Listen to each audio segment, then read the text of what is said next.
Thank y'all. I'm going to try to stand back here. Lisa asked me earlier if I was going to preach. I'm going to try not to preach. I've been getting out talking to a lot of people, and it's kind of turned sometimes into a sermon. I'm Melvin Hasting. I'm a lifelong resident of Cullman County. Got my beautiful wife, Shay, here. We raised 3 boys together. As all of y'all know, I've been in the Republican Party. I've been a flag bearer for the Republican Party for over 25 years. It's good to see this type of crowd in here because when we first started, David could tell you there's very few. It was hard to be a Republican a long time ago, but we've done it. And I've been involved in a lot of local and state races. Got involved in a national race last year. Me and my wife took off October 31st, went down for 7 days on our own dime and made sure Hillary Clinton didn't get elected, did everything we could do to help Donald Trump. And I'm not going to go there and try to out-Trump nobody, but I tell you what I learned about Donald Trump's campaign is people want a message. They want to know, what can you do, what can we do? We get up here and tell all different types of stories and stuff, but they want a message. They want to know, why are you running, and what can you do, and what qualifies you to run? So I've traveled this county. I've been to Cold Springs, Brushy Pond, Holly Pond, Fairview, Vinemont, Hanceville, Dodge City, Good Hope. I've been everywhere. And listen, guys, I've got the message. I promise you I got the message. People are letting me know what they want and what they expect in a circuit judge. So what can I do? Let me give you a couple things that I can do that I've seen that are... I was at Fairview a couple of weeks ago, and I had one of the council members says, what can you do about these cases that take so long to get through court? And if you're not in the legal system, some cases take a long time. There's a lot of technical stuff, but I gave them some examples. I said, well, we've got a lot of murder cases. We've got a lot of really serious cases that are backlogged that we're going to have to get done. And I gave them an example. I said, we have jury weeks. Now, we separate them in the legal system. Lisa does as a civil jury week and a criminal jury week. So going across the state, I've tried cases across the state all over the place, and Winston County, they will combine their civil and criminal jury weeks. And what that allows you to do is, if you have a jury, you don't have a jury specified for a civil or qualified for a criminal jury week, you can combine both of them. So what you can do is you can take cases, if it's a criminal jury week and there's no cases ready for a criminal jury, as long as you got a jury pool there, you can try your civil cases. Now it's going to take some effort.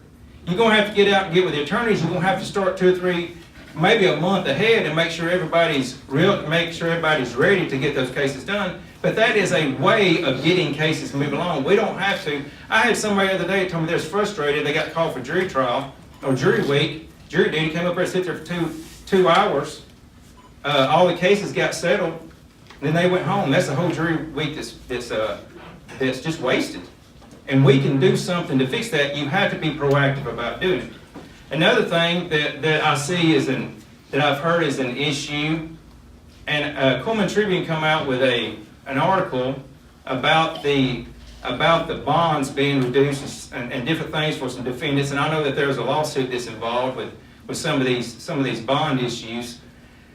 And it reminded me of an article that I had seen a few months ago about these FRAC dockets, we call them, fines, restitution, recovery dockets. And then I got to thinking, you know what? There's no victims dockets out there. There's no victims articles out there, because when you read that article in that FRAC docket, it talks about for court that they're doing these dockets so that they can help cost-strapped DA's offices, circuit clerk's offices. And I know that is very important. But also, sometimes what gets lost is the victims in here. So somebody said, well, what can you do about that? Well, listen, I represent criminal defendants. I've been doing it for 16 years. Get appointed, get paid to do some of them. And I hear the excuses, just as Judge Williams, Judge Nicholas, Judge Cheney, and Judge Turner. We hear the same excuses. Can't get a job, got some excuse why I can't pay my court costs and stuff. So I told someone the other day, I said, you know what we can do?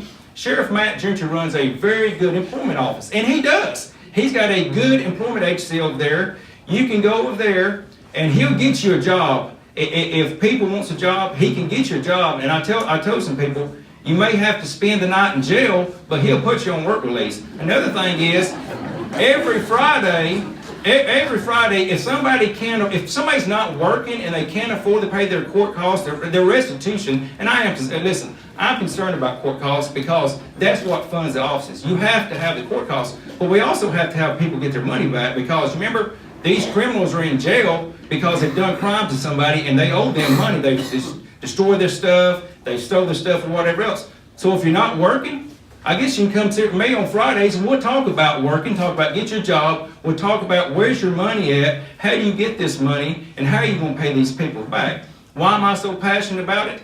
I've had a motorcycle, I've had Harley Davidson stolen from me, I've had a dirt bike stolen from me, I had a Buick Grand National stolen from me, and last year I had $2,000 that I caught the girl stealing from me, but probably a lot more that worked in my office for a very short period of time, and I'm not going to get a dime back, I understand that, but we can change that. But let me tell you, a message is going to be sent June the 5th. Whoever wins this race, it's going to be sent June the 5th. Cullman County's tired of it. They're tired of people getting, they're tired of the stuff getting ignored. And I got the message.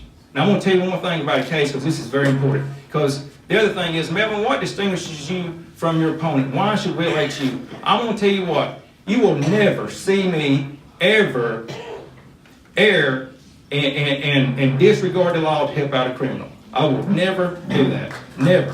Now then, I'm going to give you an example. I'm going to tell you about Kenneth Cornelius. Take me a couple seconds. Kenneth Cornelius, 2003, robbed in 2005, he was convicted of robbing the Dodge City Chevron in 2003. He went through a trial. He went through the Court of Criminal Appeals. He went through the Supreme Court. He went through Judge Hardiman. Then he went through appeals courts again. Then he went through Judge Nicholas, had hearings, and then he went to the appeals court again. The Court of Criminal Appeals says he tried to get his sentence changed. You could not change his sentence. The Court of Criminal Appeals cited in their law says you can't change the sentence. The court does not have jurisdiction. 11 years he tried to get his sentence changed. That case was transferred, and in 2 days he got his sentence changed. You will never see me do that. I appreciate y'all's vote. I need your vote, and we can send a message. Thank you very much.